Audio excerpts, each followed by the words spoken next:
Welcome back to FSC Steady Zone. Physics के numerical से घबराते हो? डोंट वरी, आज मैं चैप्टर 1 के सारे इंपॉर्टेंट न्यूमेरिकल्स इतने आसान तरीके से समझाऊंगी कि आप खुद कहोगे फिजिक्स इज ईजी। इस वीडियो को एंड तक ज़रूर देखना क्योंकि लास्ट में मिलेंगी 3 गोल्डन एग्जाम टिप्स जिसकी मदद से आप न्यूमेरिकल में मैक्सिमम मार्क्स स्कोर कर सकते हैं। सो चलिए स्टार्ट करते हैं। क्लास 11 फिजिक्स चैप्टर 1 मेजरमेंट के सारे न्यूमेरिकल्स। स्टार्ट करते हैं with problem number 1। Problem number 1 की स्टेटमेंट है एस्टिमेट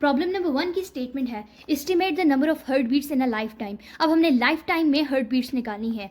फॉर्मूला क्या होगा कि number of heart beat per minute को मल्टीप्लाई करेंगे मिनट से, उसको मल्टीप्लाई करेंगे और से, उसको मल्टीप्लाई करेंगे डेज से और फिर ईयर से। एवरेज हार्ट बीट रेट क्या होता है 70 बीट्स पर मिनट और एवरेज लाइफ स्पेन क्या होता है 80 ईयर्स। अब एवरेज हार्ट बीट को मल्टीप्लाई कर दिया number of minutes in hour which is 60, number of hours in a day which is 24, number of days in an year which is 365 और average life span which is 80 years. Multiply करने के बाद हमारे पास answer आएगा which is 2.9 into 10 power 9 और 2.9 billion. हम बात करेंगे प्रॉब्लम नंबर 2 की। प्रॉब्लम नंबर 2 में हमें डायमेंशंस फाइंड करनी है। इसके 2 पार्ट्स हैं। पहले पार्ट को देखते हैं, उसमें गिवन है v स्क्वायर ओवर ए एक्स। यहाँ पे v वेलोसिटी है, a एक्सेलरेशन है और x डिस्प्लेसमेंट है। वेलोसिटी का फॉर्मूला हमें पता है मीटर पर सेकंड होता है। यहाँ पे मीटर की डायमेंशन होगी l और सेकंड की होगी d-1 और जो हमारे पास एक्सेलरेशन उसकी फॉर्मूला होता है मीटर पर सेकंड स्क्वायर। मीटर की डायमेंशन होगी l और सेकंड स्क्वायर की होगी d-2। अब यहाँ पे x जो है उसकी डायमेंशन होगी l। अब ये सारी डायमेंशन अपने फॉर्मूला में पुट करेंगे। जब पुट करेंगे वी विल सी के ऊपर और नीचे दोनों कैंसिल हो जाएंगे, मीन्स कि हमारे पास डायमेंशन है ही नहीं इसकी। बी पार्ट की बात करते हैं जो है ए टी स्क्वायर ओवर 2। यहाँ पे 1/2 को कंसिडर नहीं करेंगे बिकॉज इट्स कांस्टेंट। ए होता है एक्सेलरेशन जिसकी हमारे पास फॉर्मूला होता है मीटर पर सेकंड स्क्वायर और उसकी डायमेंशन है LT-2 और यहाँ पे टी स्क्वायर है जो कि जिसकी अगेन डायमेंशन आएगी टी स्क्वायर। यहाँ पे T-2 और टी स्क्वायर कैंसिल हो जाएंगे, आंसर हमारे पास L रह जाएगा। बात करेंगे प्रॉब्लम नंबर 3 की। प्रॉब्लम नंबर 3 में हमें गिवन है a is equals to x square over y square z square. अब हमने परसेंटेज अनसर्टेनिटी फाइंड करनी है a की। परसेंटेज अनसर्टेनिटी एक्स वाई और जेड की गिवन है दैट इज 1%, 1% एंड 2% रिस्पेक्टिवली।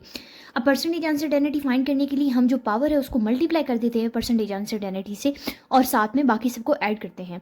सो अब a एज इट इज आ जाएगा, x हमारे पास x की स्क्वायर है पावर है, सो 2 into percentage uncertainty of x plus अब इसकी भी पावर है y स्क्वायर की भी 2 into percentage uncertainty of y और साथ में प्लस z की परसेंटेज अनसर्टेनिटी 2 इंटू 1% जो कि परसेंटेज अनसर्टेनिटी है x की, 1% जो कि अनसर्टेनिटी है y की इंटू 2 और साथ में आ जाएगी परसेंटेज अनसर्टेनिटी ऑफ z जो कि 2 है। अब 2 + 2 तीनों को ऐड करेंगे तो वी विल गेट 6%। बात करते हैं प्रॉब्लम नंबर 4 की। प्रॉब्लम नंबर 4 में हमें रेडियस गिवन है ऑफ अ स्फेरिकल बॉल जिसके ऊपर रेजिस्टेंस फोर्स अप्लाई होती है F ड्यू टू एयर और उसके बाद हमें एक्सप्रेशन गिवन है force is equals to CRV। अब यहाँ पे C जो कांस्टेंट है हमने इसकी वैल्यू फाइंड करनी है डायमेंशन में। अब हमें पता है फोर्स का formula F is equals to ma होता है। यहाँ पे a एक्सेलरेशन है जिसका फॉर्मूला होता है मीटर पर सेकंड और m हमारे पास मैथ है। मैथ की डायमेंशन आ गई m और एक्सेलरेशन की आ गई LT-2। रेडियस की डायमेंशन आ गई l और वेलोसिटी जो हमारे पास v होती है मीटर पर सेकंड, अब उसकी डायमेंशन आ गई l for metre and t-1 for second -1। अब क्या करना है हमने कि फोर्स की जब डायमेंशन हमने निकाली वो पुट कर देंगे, c एज इट इज आ जाएगा, जो रेडियस की डायमेंशन निकाली वो पुट कर देंगे और जो स्पीड की डायमेंशन निकाली वो पुट कर देंगे। अब ये सारी डायमेंशन को हम दूसरी साइड पर ले जाएंगे। अब हमने क्या करना है कि हम वो सारी चीज़ें इधर ले आए। अब यहाँ पे l की power that is 1 in numerator और 2 नीचे, इन दोनों को माइनस करें विल गेट L-1 और यहाँ पे न्यूमिनेटर में अगर टाइम की पावर चेक करें तो दैट इज T-2 और डिनोमिनेटर में है T-1, इन दोनों को सब्ट्रैक्ट करेंगे will gate T-1। So and जो C की डायमेंशन हमारे पास आएगी वो होगी M L-1 T-1। बात करते हैं प्रॉब्लम नंबर 5 की। प्रॉब्लम नंबर 5 में हमें प्रेशर गिवन है जो कि अप्लाई होता है किसी फ्लूइड के ऊपर, उसकी डेंसिटी हमारे पास रो है और डेप्थ h है। फॉर्मूला गिवन है pressure is equals to rho g h. यहाँ पे जो g है ये एक्सेलरेशन ड्यू टू ग्रेविटी है। अब हमें क्वेश्चन में चेक क्या करना है होमोजेनिटी। होमोजेनिटी कब होती है कि जब आपकी लेफ्ट हैंड साइड की जो डायमेंशन है वो राइट हैंड साइड के इक्वल आ जाए। हमारे पास जो प्रेशर है उसका फॉर्मूला होता है फोर्स ओवर एरिया। यहाँ पे फोर्स की डायमेंशन बन जाएगी ML-T-2 और जो एरिया है उसकी डायमेंशन बनेगी L स्क्वायर। लेफ्ट साइड पे पुट करेंगे फोर्स ओवर एरिया की डायमेंशन तो हमारे पास आंसर आएगा ML-1 T-2।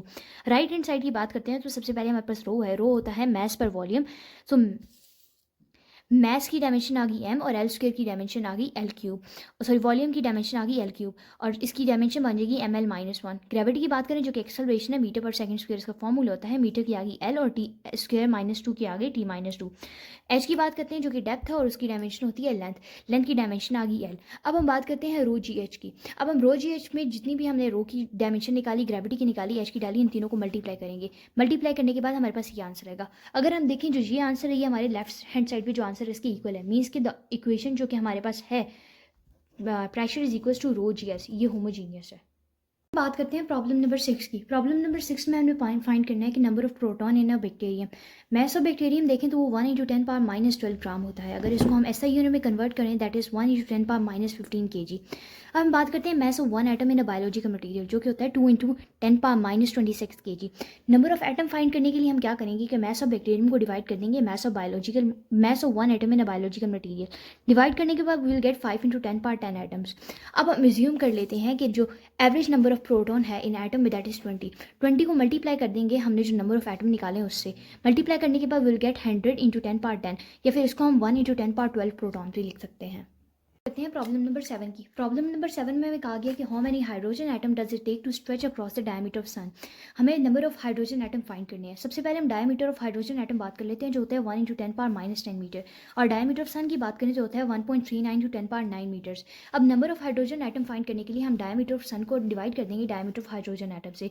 डायमीटर ऑफ सन है 1.39 × 10⁻9 और diameter of hydrogen atom 1 × 10⁻−10। Divide करने के बाद वी गेट 1.39 × 10⁻19 या अप्रॉक्सीमेटली 10⁻19 हाइड्रोजन एटम्स। हम बात करते हैं प्रॉब्लम नंबर 8 की। प्रॉब्लम नंबर 8 में हमें कहा गया कि करंट पास करता है थ्रू अ रेजिस्टर जिसकी वैल्यू गिवन है, और करंट क्या है जिसकी वैल्यू गिवन है 3 ± 0.1 एम्पियर।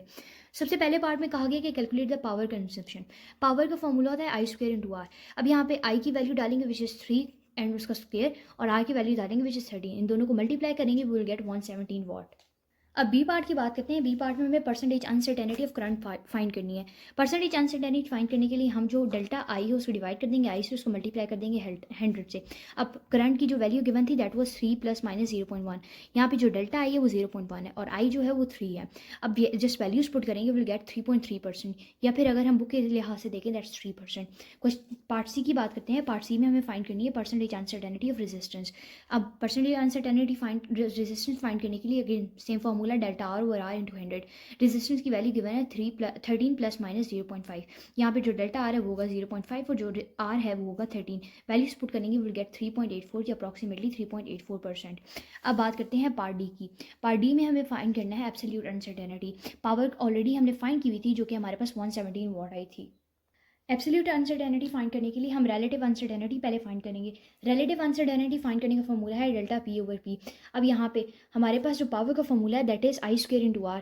अब परसेंटेज अनसर्टेनिटी है सो हम 2 को मल्टीप्लाई कर देंगे डेल्टा आई ओवर आई से। सो डेल्टा आई की वैल्यू हमारे पास है 0.1 और आई की वैल्यू है 3। इसी तरह से इसको ऐड कर देंगे डेल्टा आर ओवर आर में।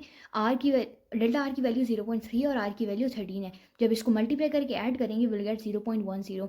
एब्सोल्यूट अनसर्टेनिटी फाइंड करनी है। अब लास्ट पार्ट है। अब हम क्या करेंगे, हमारे पास delta P over P multiply by P.